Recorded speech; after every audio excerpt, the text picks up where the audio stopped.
This week, is agriculture in need of another revolution? The big thing in agriculture is everyone's saying, well, what can we do to get farmers to voluntarily contribute to carbon sequestration? Big ag gets a bad rep when it comes to sustainability. But with the help of new technologies, can it clean up its act?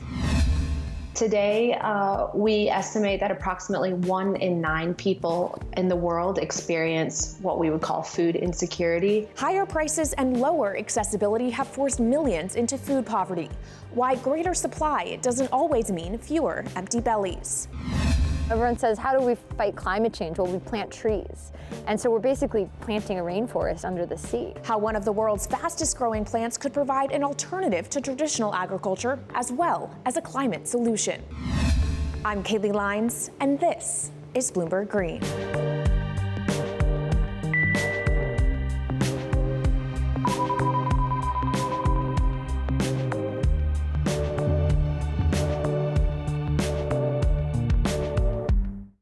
First up, let's get your roundup of climate news with Jennifer Zabazaja. This is Bloomberg Green. I'm Jennifer Zabazaja in New York with your Green Brief. That ruthless heat wave across the U.S. Northwest has triggered rolling blackouts this week. According to Power Outage US, it affected more than 30,000 customers across Washington and Oregon. The temperatures are threatening to blow transformers and strain power lines. Airline industry group IATA says it will ask carriers to go net zero by 2050. It comes as pressure builds on the sector over its continued use of fossil fuels. Some big airlines have already made commitments, but the group hasn't updated its own goal in over a decade. The world's biggest carbon market is set to get stronger, with the EU planning tougher limits on emitters. The changes are part of a package to transform every sector of the economy. A draft plan shows the price of polluting in the bloc could rise more than 50% by the end of the decade. And Lego thinks it may have found the building blocks to become more sustainable. It's unveiled a new prototype brick made from recycled plastic. The toy company has set aside about $400 million to go green. And that's your Green Brief. Kaylee? Thanks, Jen. Farming and food production is one of the most polluting industries on the planet, with some estimates finding it responsible for as much as 40% of annual global emissions. The gases are released from livestock, soils, and the exhaust pipes of farm vehicles, all of which are key battlegrounds in the race to make farming green. With the need to feed more and more people comes the necessary economies of scale. The average farm in the USA has grown in size from just over 200 acres in 1950 to around 450 acres in 2019. If the birth of big ag was a necessity, is it inevitable that it is superseded by something else? Joining us now to discuss is Agnieszka D'Souza, our food and agriculture reporter in London.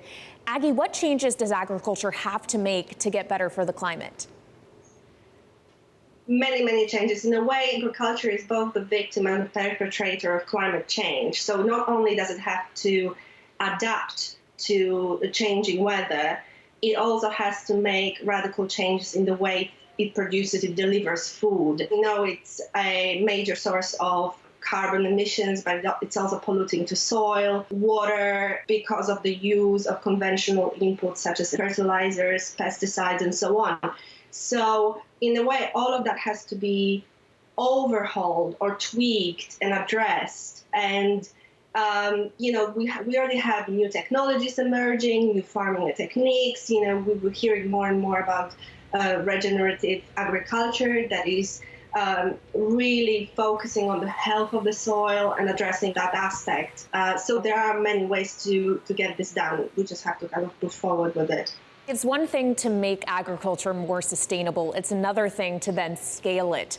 How big of a problem is that? Yes, indeed. Scalability, like with many other climate solutions, is the key. Can we scale it? And what is crucial for farming really as well is how do you incentivize farmers to actually switch to other techniques, to implement those technologies and new methods? How do you create markets, incentives, investment in order to do it? So I think overall, all those questions lead to how we achieve scalability. And that is why, in a way, if you can recruit big companies and the big ag to actually do it and to help with it because of their vast distribution network, because of their vast influence, that could certainly help. The UN Food Systems Summit is coming up later this year. These are obviously questions that are going to come up there. Is Big Ag going to be responsive to some of these new ideas, and are they already taking steps in that direction? Indeed, the UN is holding a major food systems conference later this year, and it's trying to bring all types of stakeholders to the table. Main questions being asked will be, how do we produce food that is good both for the health of people and health of the planet? And it is trying to include different types of stakeholders, so businesses included. At the end of the day, the question is, will the summit result in any visible pledges and commitments? I think what big ag and big business and governments and so on will do will depend whether there actually are going to be any strong commitments. And I think in a sense we need that, similar to what has been achieved during climate summits. All right, thanks so much to our food and agriculture reporter Agnieszka D'Souza in London. Coming up, in the U.S., despite having more wealth than average, farmers are given billions in government funding every year. But that money has few strings attached, missing the chance to incentivize more sustainable farming.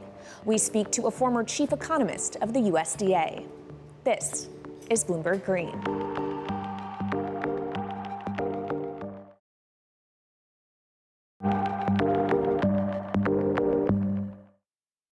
From Bloomberg's headquarters in New York, I'm Kaylee Lyons, and this is Bloomberg Green. Data shows U.S. farming households have more wealth than average, thanks to the significant capital value of their assets. Despite this, farmers received $28 billion in 2 years from the Trump administration in the form of disaster relief and trade war bailouts. Economists now say this was a missed opportunity to push American farming to go green. We spoke with Joe Glauber, Senior Research Fellow at the International Food Policy Institute in Washington, about big agriculture in the U.S. He was previously the Chief Economist for the USDA for 6 years, starting in 2008. The U.S. is a major food exporter. They're a major food supplier to the world. According to the Intergovernmental Panel on Climate Change, agriculture, together with forestry, accounts for about 25% of global greenhouse gases. For the U.S., I believe it's more closer to 10% for agriculture, but that's not to say that agriculture isn't a big emitter. Certainly the big sources are methane, and methane essentially means animal production, although rice paddies generate methane, but animal agriculture is really the big one. Agriculture has essentially been outside of the direct conversation on regulation. Even if you were to go back to 2009, 2010, when Congress was considering regulating greenhouse gas, there were no proposals to directly regulate them like you would say through a carbon tax or something like that. The big thing in agriculture is everyone's saying, well, what can we do to get farmers to voluntarily contribute to carbon sequestration? And of course, that's essentially subsidies. Agriculture is one of the most subsidized industries in the United States. They were paid about $28 billion for the trade war with China. They received another $24 billion for COVID. By September, for the most part, prices were above what they had been prior to the coronavirus. Yet they were still putting in the second tranche of coronavirus payments, the third tranche, and now Secretary Vilsack announced, another tranche of payments for them. This was on top of standing safety net programs that provide them support when prices fall. You could make a much better case for those programs if you could tie environmental benefits to them. Agricultural payments are mainly tied to production or historical production, so it benefits large landowners. Who are we talking about when we talk about a farm? If you talk about the people who produce the stuff that is humans consume or animals consume that's grown on farms, it's like 15% of the farms. So roughly 250 to 300,000 produce 85 to 90% of what's produced in this country. Generally, if you look at the median household income, it's far above the median household income of the rest of the population. But while the agricultural industry was getting aid from the USDA, another program it administers was being cut, SNAP. you have this disparity we've seen in the last 2 or 3 years. The rates of malnourishment, undernourishment have increased at the same time where we have rates of obesity increasing. In spinning this web of subsidies and incentives, the true whack-a-mole nature of regulation is confronted. Unless you really get a big shift in diets, people are still going to want to have beef. The U.S. is a huge livestock producer, obviously, but we're also pretty efficient. For every pound of meat that's produced, we have a relatively low level of greenhouse gases compared to other livestock producing systems. Some will point out that if you were to do things like try to curtail that production in the U.S., you actually could shift production to other areas where you actually may get more greenhouse gases.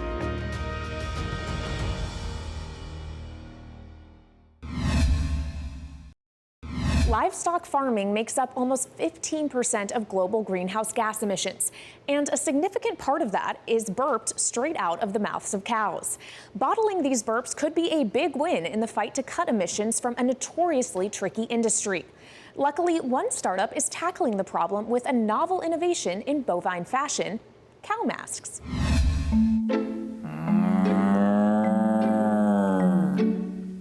Agricultural food giant Cargill plans to start selling wearable devices designed to curb methane emissions from cattle. The wearables that look kind of like masks have been designed and developed by a UK startup called Kelp.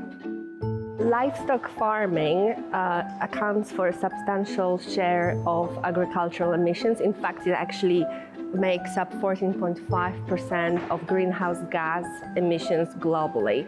And that's mainly because cattle, sheep, or other ruminants release methane, basically a result of their peculiar, unique digestive systems. Most of that methane goes out through cows' mouths as they burp.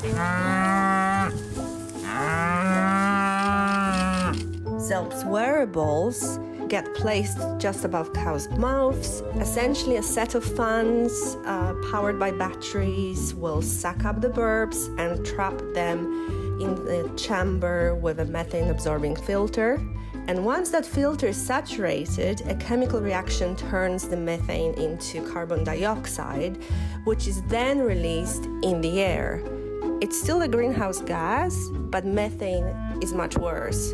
So converting it into CO2 is still a win. The devices are not the only solution out there. In fact, there is a quest to find the most effective way to curb methane emissions. Feed supplements or additives are being tested and developed right now. More work needs to be done in order to gauge how effective these solutions are, and scientists are looking into it. We know that most of these solutions cannot fully eliminate methane emissions from cattle. Farmers do need financial incentives in order to use them. Perhaps one of the ways to help farmers would be to give them an opportunity to offer this climate-smart milk or meat at a premium to standard products. Meat production and dairy production are still expected to grow in the next years. And that's largely because consumption is growing in many markets, especially in emerging markets. So we won't eliminate cattle overnight. The production will be ongoing, so it's so important to actually find solutions that will address livestock's footprint. Dairy and meat companies, many food producers are under pressure from their investors and also consumers to reduce their carbon footprint. Coming up, farming the sea. How one company is growing kelp as a sustainable alternative food stock. This is Bloomberg Green.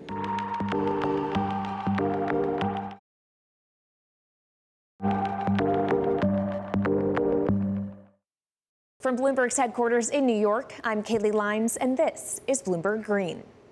The basics of farming haven't changed much since humans started tilling fields. You need seeds, water, and most of all, land. But since most of our planet is water, farming the sea could provide a much-needed boost to global food stocks. Akua is a company attempting to do just that, producing kelp-based food that requires no inputs of land, fresh water, or fertilizer, and that sucks in carbon as it grows. Our Janet Wu went to investigate the Maine-based company fighting climate change through ocean farming.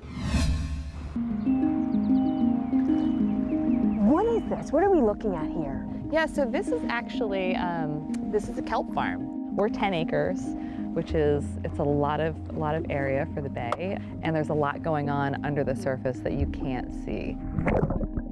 She's farming one of the fastest growing plants on Earth. What began as microscopic seeds in November, just 7 months later. These kelp lines are, average, I'd say 3 feet long and still growing. It's getting bigger every day. Colleen was still lobstering when she met Tolif Olsen, the man who built the first kelp farm in America. I kind of looked at him then. This is, like I said, like 15 years ago. I was like, Tolif, I don't know, man. I don't know if this is gonna go.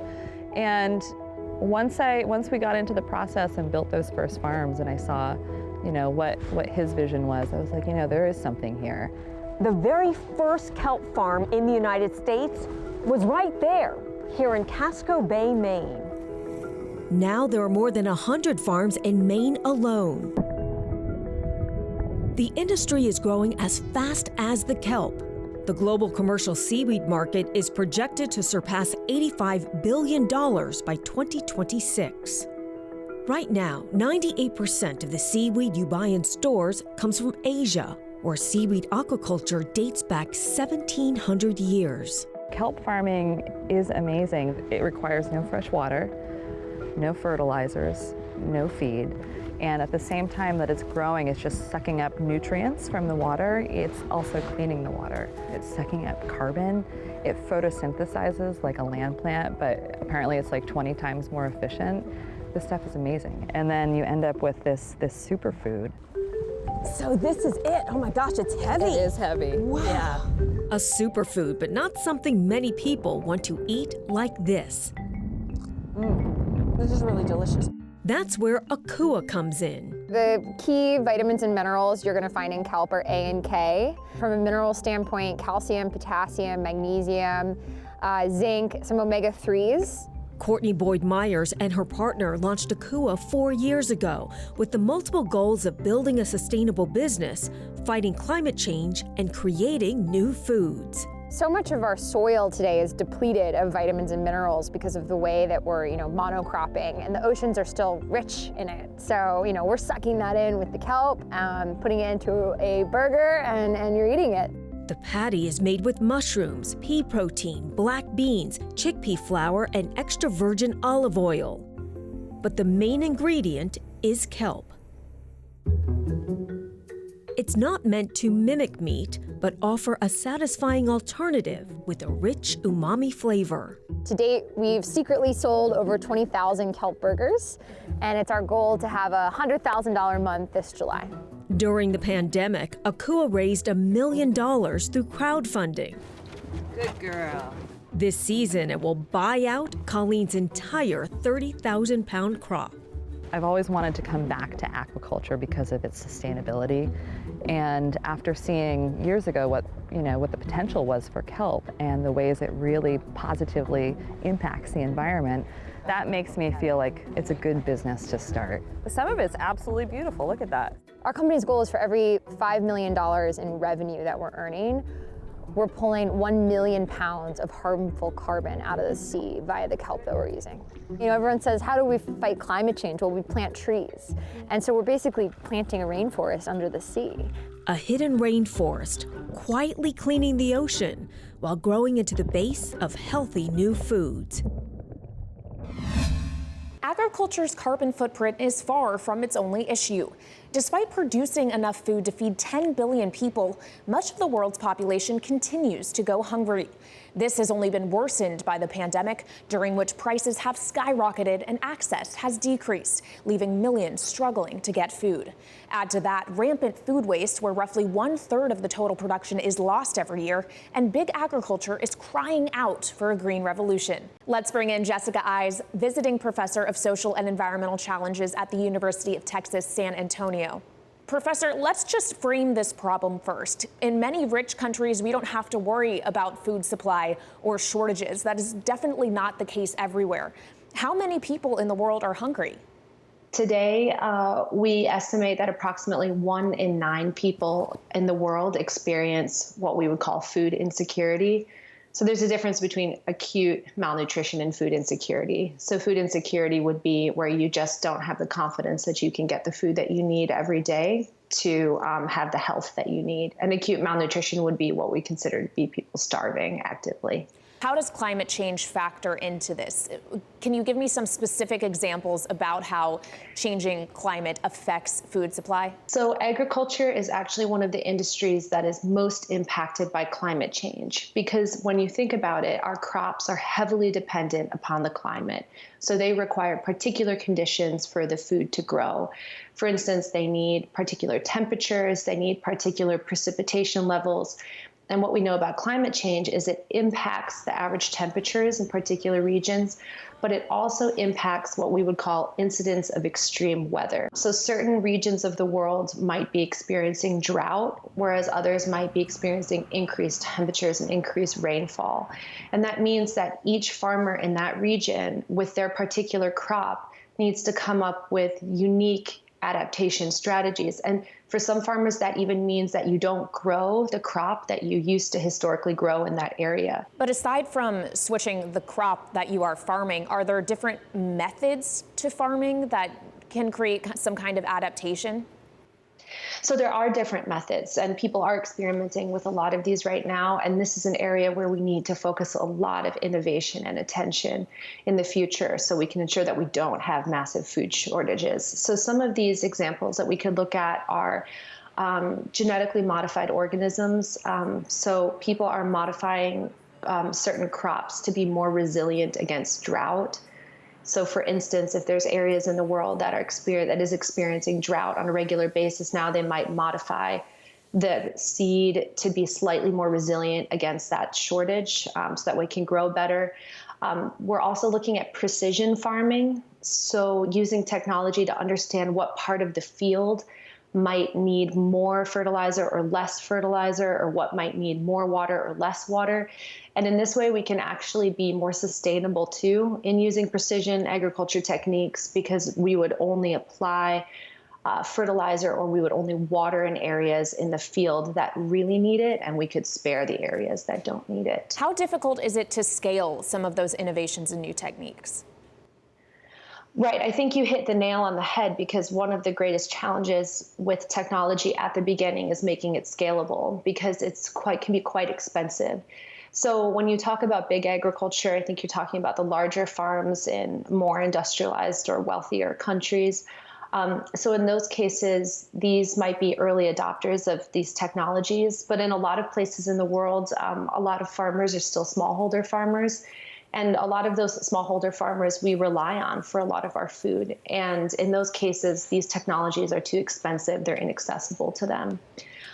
So expense is a big challenge at the beginning when it comes to making technology scalable. But a second one is making these technologies actually appropriate to the realities of the farmers themselves. Thanks to Jessica Eyes, visiting professor of social and environmental challenges at the University of Texas, San Antonio. That's it for this week's edition, but keep the conversation going. Follow us on Twitter @Climate. I'm Kaylee Lines in New York, and this is Bloomberg Green.